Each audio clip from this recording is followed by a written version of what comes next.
So the last conversation that I wanted to have as part of the main stage, part of this summit, is one that I think wraps a little bit on a conversation we started at the beginning of Monday when I was chatting with 1366 and 4.0 and Ambry about what's it take to get things to scale up, and a conversation I started with Bart on where we are. And so I'm inviting to the stage to join me Andrew Shapiro, who's the co-founder of Broadscale, and has spent over 20 years looking at technology and big energy companies.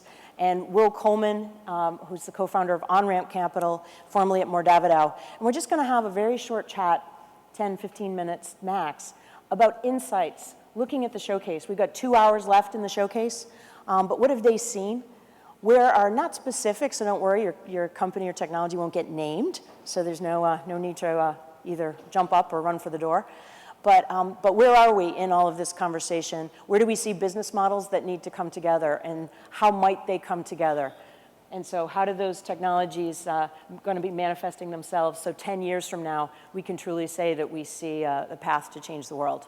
So welcome, guys. Thank you. Yeah, excellent. So we're the last show. We're standing between everybody, more technology, lunch, panels, and drinks. So I don't know, we're going to have to go big here. But I agree. Thanks for agreeing to chat with me, and I know you've spent quite a bit of time down in the showcase. Coming here and hearing everything, what would you say are the things that you were most positively surprised by as you've walked around, right? I mean, we've had projects build from 5 years ago, alumni in battery technologies that have now taken pivots to batteries that could be part of cars. We've had switching technology, we have grid scale batteries, we've got thermal management systems, carbon capture technologies. So I know we're not getting into technology, but what have been the things that have been positively surprising as you've looked at it from an investor standpoint, from a business model standpoint? Want to go first, Will? Sure. For me, it's partially the scale. You walk around the showcase, and I can remember 5 years ago when we were advocating for funding this program on the Hill as a venture community, saying this is absolutely needed. This is the kind of thing we don't do. And walking around the showcase and seeing all the programs and how they've evolved over time is something that I think is really gratifying to see. I think it's a tremendous thing. I think the other thing is that we've seen the evolution of programs like BEAST from the beginning, where you had a battery program that started out thinking about the fact that chemistries were really going to be the way to solve the energy density problem. And out of that grew a whole lot of other things like amped and like range, which really were part of a culmination of people thinking about the problem differently and saying, okay, we need to understand, maybe we can get much more out of power electronics and controls. Yep. Maybe we can do more with form factors and the way we absorb energy. So I think that to me, one of the most exciting things is really just seeing that evolution and realizing that it's not just the individual entities that are being created out of each of these programs, it's actually the holistic, the way all these pieces fit together. Yep. And I think you're starting to see that. Yeah, excellent. And your observations? Well, I would say similarly, and I haven't been to the showcase before, so just to see it is remarkable. And the first thing that strikes me is just the diversity. Yeah. It is remarkable to see the backgrounds. So we've got academic and corporate and small startup and NGO. I mean, every flavor of enterprise. And then even though all of these things are obviously tied to energy, just seeing the diversity across power, transportation, materials, built environment. What I'm passionate about, what we're working on in our network is how do we accelerate innovation through the whole process of commercialization and scale up. And so as I look at these technologies, my lens is always, what will it take to get them to a meaningful impact financially, technologically, in terms of energy security and environmental impact. And I increasingly believe that the key to unlocking that potential is combining the unbelievable entrepreneurial energy, double entendre intended, with the scale that big partners can bring. And so I'm delighted to see that ARPA-E has a corporate accelerator project and program as part of this. We were talking earlier about how a percentage of the funds and all awards are going toward really having a commercial roadmap for these technologies. So I think that stuff is all great. What I would say, if I had to give any kind of advice to folks here or feedback, is I think we all, as advocates of energy innovation, need to find those new strategies that are going to get these technologies to a place where they're mainstream. And that might include financial innovations. So if we look at what's happened in distributed solar, as Secretary Moniz said this morning, a lot of that has happened obviously because of the decrease in technology costs, but so much is attributable to the rise of new models of financing solar, the solar lease, PPAs, solar as a service. So I encourage all of the entrepreneurs out there to think about those kinds of innovations, other business model innovations that will have, whether it's commercial and industrial or individual customers adopting these technologies faster. And then, we can't underestimate the degree to which consumer perception is going to be important to these things. So I would say ARPA-E does a great job of communicating the programs. I mean, Will was just mentioning some of them. I mean, these names are amazing. Adept and Beast and Beat It. I mean, they're very clever. You're saying they're not going to mean I'm anything saying to the they're average good. consumer? They're I want my good. Beast battery? Compared to the string of, very scientific jargony names in some of the program titles. But I'll tell you, I was just looking around, and one of the companies that kind of jumped out at me because of the way they were kind of concisely communicating what they were doing was Other Lab. And they just had a very, first of all, almost humorous way of describing their natural gas storage program for vehicles as modeled after human intestines. Now that's memorable, right? But more than that, they had great collateral visuals of what they're doing. And I don't think we can underestimate that component of it too, because there is a translation that's going to be needed for these technologies to get them adopted in the mainstream. Places that you see, Will, that, helping people think about moving to the next step, right? We've talked about this a lot, right? Things were funded, battery technologies 5 years ago when everybody felt and was feeling that venture was going to come in, that stepped back. People are rethinking the models, right? About how do you get your next stage funding? How do you have a view to that next market? What do you see in that evolving space? And again, what advice would you give to folks? I mean, everybody's looking for, when we said show me the money, it's the short-term money to get you there and ultimately the reward to change the world, right?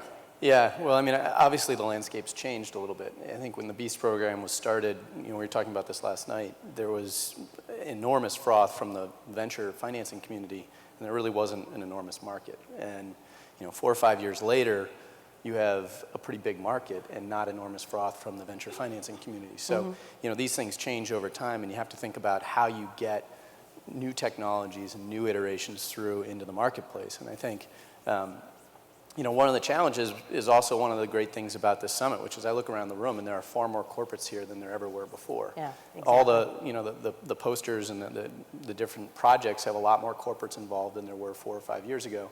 And I think the reality is that when you're thinking about the road mapping, and I think it's great that ARPA-E spends a considerable amount of time thinking about getting from tech to market, because that roadmap has become in some ways more challenging for some of the technologies that are coming out of ARPA-E. But on the other hand, I think that venture has always been something that is good at certain things. And some of the things that come out of ARPA-E, venture was never good at. We thought we were for a little while, and we tried to do it, and there are a few scars as a result of it. But there were also some great successes. And so I think that what we're seeing with the influx of corporates and what we're seeing with programs like ARPA-E is that you have to start to get more creative around the path to market. And I think it's not a traditional path where you sort of say, here are the 4 milestones technologically we need to get to, and then we need to do a pilot and then a demonstration and then such, and we're a big standalone company and we rule the world. I think that's changed. And I think what that means is that you have to go and find your customers and your partners and those who really have an incentive to see your technology get to market early, and think about how you can compress that timeline, meaning how you can get from the core innovation to system to product as quickly as possible and in as lightweight way as capital possible. way. And if you can do that, then I think you can do these things leanly, even though they feel like very heavy lifts and they feel like fundamental innovation. But it's about leveraging programs like ARPA-E and leveraging research from the national labs and leveraging other resources from other universities and whatnot. But I would say that funding landscape has fundamentally changed. Yeah. And I think you got to look to family offices for various things. I think you have to look to structures like what Andrew and I are trying to put together around bringing corporates into early stage investing. And then you got to look to corporates who are great partners. Let's talk about that piece of this for a minute. And we've touched on it in various parts of the summit. But the idea of bringing corporates in, like we bring them in on projects, I think you're working the model to bring them in as a consortiate look, and you're looking at verticals where they're particularly interested in spaces and understanding things. I think people have a little bit of a fear of, well, if I partner too early with a corporate, I've locked out the rest of the planet. And where do you see that dynamic playing out? Where do you see things potentially being platforms where numbers of corporates are playing well together, and where are there the watch-outs? And just even, because you guys have both thought about it a lot, and you've talked to both sides of that equation, right? The technologists as well as the big corporates. Sometimes they don't want to share either. And so I think your insights might be, again, valuable to the audience. Sure. So, I mean, we work more with later stage companies, and one of the reasons that is when we speak to entrepreneurs who are working in early stage, they have that concern about lock-in or foreclosing options down the line, which is understandable. On the other hand, the process of creating a richer dialogue between yourself and strategics and users in the market, I think can't be underestimated. One of the learnings from the first wave of clean technology and clean energy investing was that too often the folks who were backing those companies, running those companies, didn't have a, I would say, robust enough understanding of the end market, the regulatory complexity in the utility space, the competitiveness among the transportation OEMs. I mean, these are things that take years and years to fully grasp and understand. And so even early interaction and dialogue with strategics, and like Will said, it's terrific that many of them are here, but you need to also find the folks in those companies who can help educate and enlighten you as an entrepreneur to what's really happening. But I would then say, I see very little downside to those kinds of strategic partnerships. People have fears about, is a large corporate going to take my idea and run with it and steal it and so on. I have yet to see that happen where, there's any abuse of a relationship like that.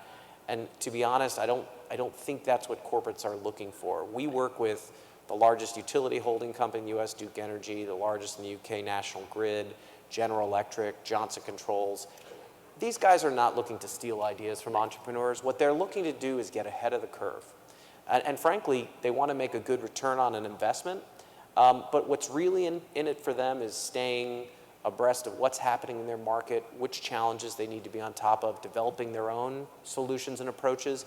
And they see the partnership model as a way for them to stay as competitive and relevant as possible. So whether it's a distribution partnership, a technology partnership, a manufacturing or licensing relationship, a financing relationship, they're looking for a symbiotic relationship with you. And I wouldn't look at it from the perspective of, I've got too much to lose here. Right.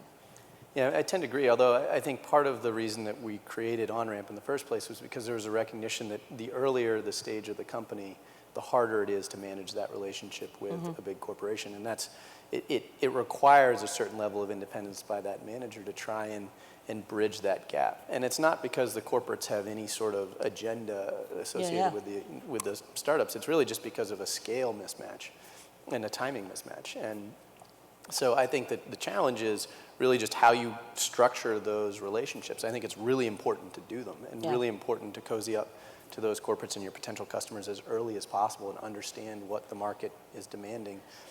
But I think you have to figure out how to structure them so that you remain, to some degree, the master of your own agenda or your master of your own outcome. But and look for other creative ways to do it.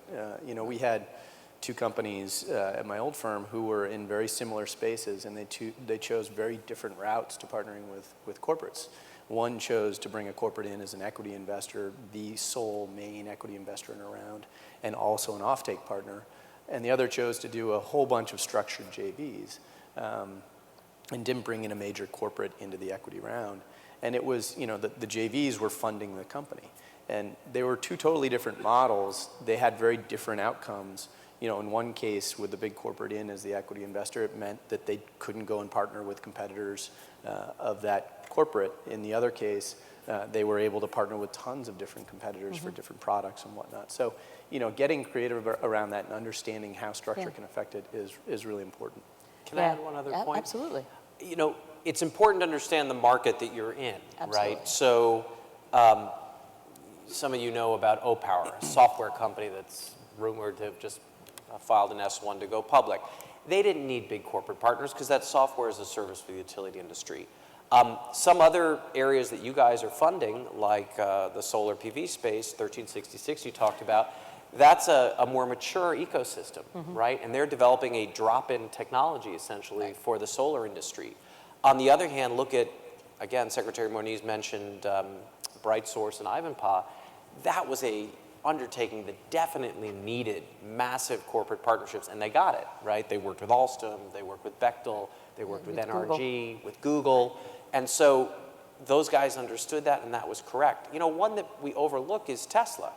I mean, people think about the genius of Elon and the amazing product design. Don't forget that Tesla struck 3 key strategic partnerships in the year and a half before it went public, with Daimler, with Toyota, with Panasonic, and those partnerships continue to be key to its market acceptance and to its progress, and those are not just capital relationships, although they did invest key amounts at a key point, but they're about supply chain and product development and technology cooperation.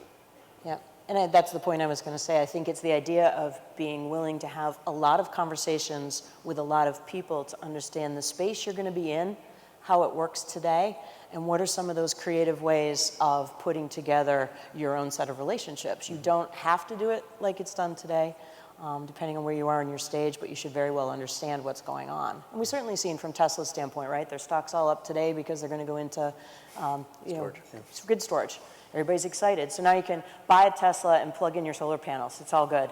And so it's a conversation, I think, that sometimes can be very scary because it sounds like it's going to be broad. It's not just going to Sand Hill Road and walking from one end to the other and doing your pitch.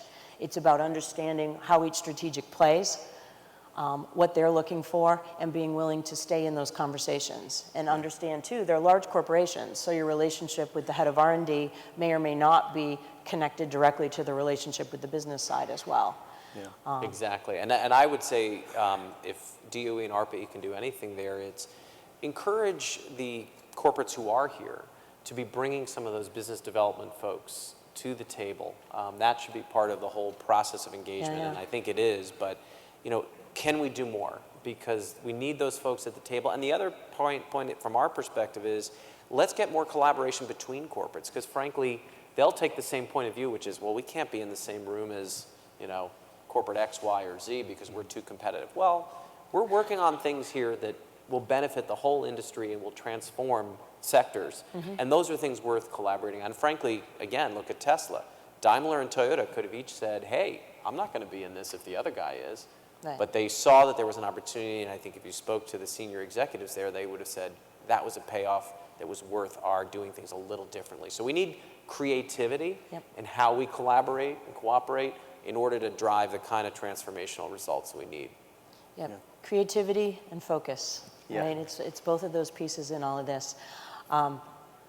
I really appreciate your conversation. I think we could sit here and talk all day. I think the good thing is both these guys have been looking at models about how to have some of these broader conversations. I think those of you who are thinking about how do I have that broader conversation might want to seek out you guys or people like you. I think there's a lot of people looking at new models in financing, investing that allow this breadth of interaction.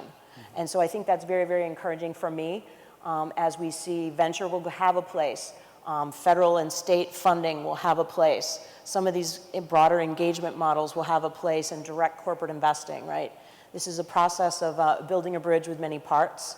And I really think that it's going to be exciting as we go forward and we see what's going on. So any final comments before we break everybody to go downstairs and act on all your wise words?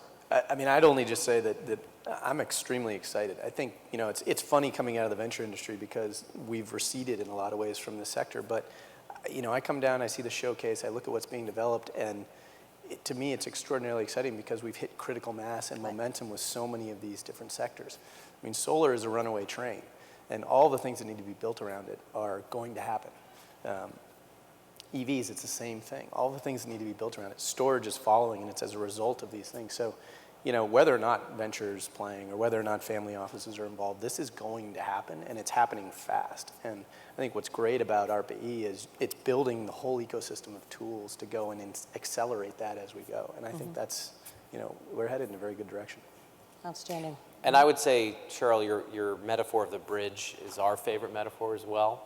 I mean, people talk about that commercialization valley of death. We can build those bridges over it. They're going to be new types of structures. They're going to be collaborative. This has happened in other industries. You look at pharma and biotech, you look at IT, look at the acquisitions that are happening in social media. Startups are not just about operating an independent ecosystem. It all is really a key question of who do you work with, how do you partner with them, and how do you get to scale impact. I would leave you with this one point. Rethink your own definition of innovation.